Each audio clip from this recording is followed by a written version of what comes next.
Voilà, je suis infecté par le Covid. Donc ça doit paraître assez surprenant, surtout pour ceux qui me connaissent un petit peu, qui me connaissent depuis plusieurs années. Et ceux qui m'ont connu pendant les 2 années de DUT pourront en témoigner, qui est que j'ai pas du tout attendu l'apparition d'un virus pour commencer à utiliser massivement du gel hydroalcoolique, bien au contraire. Euh, et en plus, je respecte parfaitement les gestes barrières, donc faire attention, se désinfecter les mains régulièrement, les distanciations sociales et bien sûr le port du masque. Et pourtant, j'ai quand même réussi à attraper le virus. Alors comment? Ça c'est une question qui se pose. Donc en fait, au moment où je recorde ça, on est mercredi 4 novembre. Et il faut savoir que ma mère a commencé à avoir des symptômes vers jeudi, vendredi dernier. Elle a donc fait un test PCR vendredi dans la journée, matin, je sais pas exactement. Elle a fait un test vendredi dernier. Et donc on a eu le résultat le lendemain, c'est-à-dire samedi, et on a vu que le résultat était positif. Donc pendant du coup après on a fait attention, c'est-à-dire que on a fait attention pour tout ce qui est touché, etc. Elle portait le masque, elle se lavait régulièrement les mains. Et malgré tout, j'ai quand même attrapé le virus. Donc je pense, enfin on pense, elle et moi, qu'elle m'a contaminé avant qu'on sache en fait pour elle. Et donc moi, mes symptômes à moi sont apparus donc lundi. Donc lundi, je suis resté cloué au lit toute la journée. Euh, et donc le lendemain, c'est-à-dire hier, j'ai fait un test PCR et le test PCR s'avère être positif. C'est quand même assez ironique de se dire que genre, je suis une des personnes qui respecte le mieux au monde les gestes barrières et pourtant j'ai réussi à choper le virus. Comme quoi on n'est pas à l'abri et faire quand même assez attention. Donc au niveau des symptômes, j'ai pas été inquiet, j'ai jamais été vraiment inquiet depuis le début. C'est-à-dire que ma mère de base elle avait pas des symptômes très vénères. Elle avait un peu de fièvre, elle mal à la tête et elle était fatiguée, logique. Mais elle avait pas au début, elle avait pas de perte de goût et d'odorat. Du coup, j'étais pas très inquiet non plus là-dessus vis-à-vis de ça. Et donc lundi, quand enfin je me suis réveillé, j'ai vu que j'avais mal à la tête, que j'étais très fatigué, que j'avais un temps j'ai un peu mal à la gorge, un peu mal à la tête, que ça m'arrive de tousser une fois de temps en temps, mais en gros je suis resté au lit toute la journée. Et puis la journée s'est passée sans trop de soucis, mais enfin il n'y avait pas de problème particulier. Enfin, c'était pas. Disons qu'un état grippal m'a déjà plus terrassé que ça. Mais bon, voilà. Donc, du coup, comme je suis resté cloué au lit toute la journée, on s'est dit qu'on allait faire un test PCR pour vérifier. Normal. Donc, le lendemain matin, on est allé à Anglo, un truc qui s'appelle le labo Biopath, qui se situe près d'Auchan, dans la zone commerciale. Donc, d'abord, je me suis inscrit sur internet avec mon téléphone pour pouvoir justement passer le test. Enfin, pour recevoir les résultats plus vite après avoir passé le test plutôt. Donc, d'abord, on arrive dans une espèce de tente. Il y a un gars à l'entrée qui nous fait remplir un papier.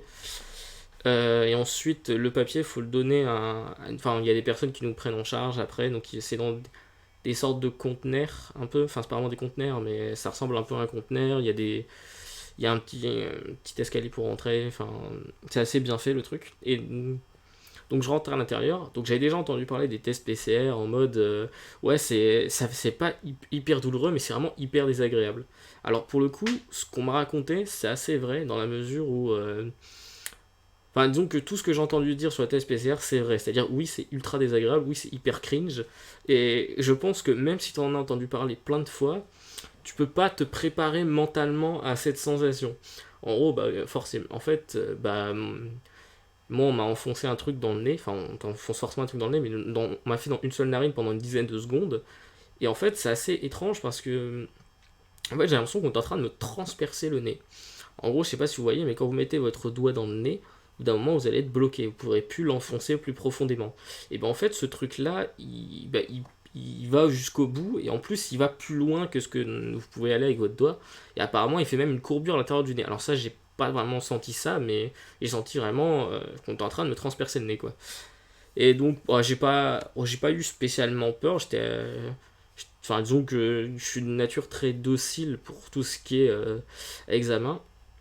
La seule réflexion que je m'étais faite avant de passer le test, c'est que ça pouvait pas être pire que de faire des empreintes dentaires. Ça, pour le coup, ça peut pas être pire. Il y a quasiment rien de pire que ça. Et pour le coup, ouais, il y a pas. Ça a été. Bon, ça dure 10 secondes. C'est 10 secondes plutôt longues. Mais bon, voilà, tu sais qu'il faut le faire, etc. Euh, Faut savoir que les gens de là-bas, ils étaient très très aimables. Et bah, c'était plutôt cool parce que tu te dis que les mecs, ils font quand même ça toute la journée. Donc toute la journée, ils reçoivent des gens potentiellement malades. Ils leur foutent un truc dans le nez. Et donc déjà, ils se mettent potentiellement en danger parce que si les gens ils ont le Covid, bah, enfin, tu me diras, ils sont bien protégés. Genre, ils ont un masque et tout, ils se désinfectent les mains entre chaque passage, etc. Mais potentiellement, il y a un risque non nul qu'eux aussi attrapent le virus, tu vois. Et genre, les gens, ils restent aimables tout le temps. Enfin, ils étaient tout le temps aimables. Enfin, ceux que j'ai vus, en tout cas, ils étaient aimables et tout ça. Et, bah, ça faisait plutôt plaisir de tomber sur des gens comme ça. Donc, la dame qui m'avait fait le test, elle doit avoir entre 25 et 30 ans, très gentille. Donc, du coup, j'ai reçu les résultats ce matin. Et donc, résultat positif. Alors, ça un truc, c'est que quand tu vas sur le site, donc tu as une espèce de document PDF. Et donc forcément, si tu es positif, il te donne des petites consignes. Donc je contacte mon médecin traitant. Bon, ça, je l'ai pas fait, mais ma mère l'a fait. Donc voilà. Je reste isolé, je respecte les gestes barrières, ça tombe bien. C'est fait. Si personne que j'aurais pu contaminer, j'ai rencontré personne. Je surveille ma santé, prise de température, etc. Bon, faut savoir que moi, j'ai pas l'impression d'avoir de la fièvre, donc du coup, je le fais pas. Donc c'est pas un truc qui est. Bah, disons que c'est un peu relou, mais genre sans plus. Donc, genre, sur ce coup-là, je m'estime relativement chanceux parce que j'ai vu des vidéos, notamment, enfin, j'ai vu la vidéo de Mastu qui disait que lui, il avait eu le virus et que lui, pour le coup, il avait bien morflé sa mère parce que il avait eu la perte de goût, perte d'odorat, qu'il avait eu de la fièvre à mort pendant 2 semaines, enfin, pendant une semaine et demie, je ne sais pas exactement, plus exactement combien, mais qu'il avait dû aller à l'hôpital et il était limite tombé dans les pommes devant l'hôpital, tu vois, et moi, je suis juste un peu fatigué, mais sans plus, tu vois. Donc, pour le coup, je m'estime relativement chanceux. Et bah, je considère que pour l'instant, j'ai pas à me plaindre dans la mesure où, bah, comme j'ai dit tout à l'heure, bah, disons qu'un état grippal m'a déjà mis dans un état pire que ça. Donc, si ça reste comme ça, bah, c'est très bien. Parce que bah, ça veut dire que du coup, j'ai pas nécessairement à me plaindre, j'ai juste à attendre que ça passe. Et bah, ça va passer normalement d'ici quelques jours, je l'espère. En espérant que les symptômes s'aggravent pas.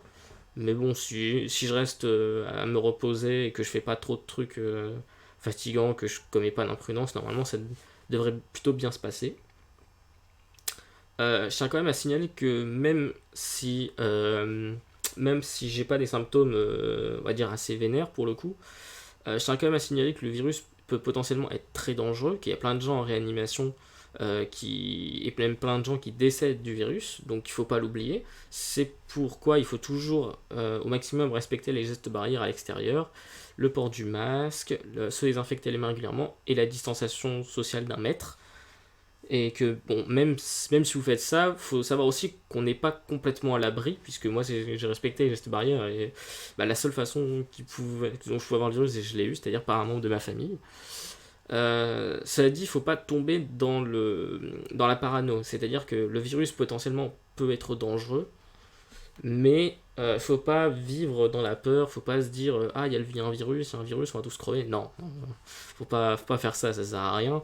Faut juste dire bah le virus il est là. Si je l'attrape c'est chiant, forcément. Bah il faut faire avec et puis voilà quoi, il y a pas de problème là-dessus. Ça va se passer, il y a aucun problème. Voilà. Et bien sûr, faut pas non plus, faut pas avoir l'esprit inverse, faut pas dire oh mais je sais pas, faut pas avoir peur du virus. Non, faut faire attention, mais faut pas être parano. J'aimerais également souhaiter bon courage à tous ceux bah, qui ont le virus, mais qui ont des symptômes, on va dire relativement graves par rapport aux miens.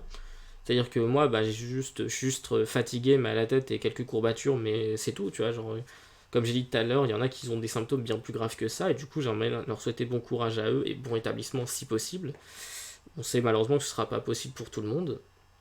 Donc j'aimerais souhaiter bon courage à ces personnes-là. Également bon courage aux soignants qui sont en première ligne et qui s'occupent de s'occuper des personnes malades et d'essayer de les soigner au maximum, que ce soit dans les hôpitaux, les médecins, ceux qui font les tests aussi. On peut les remercier. Et on peut aussi remercier les professeurs qui continue à faire court, malgré le virus qui se repropage fortement dans des milieux tels que l'école, qui est un milieu où le virus se propage énormément.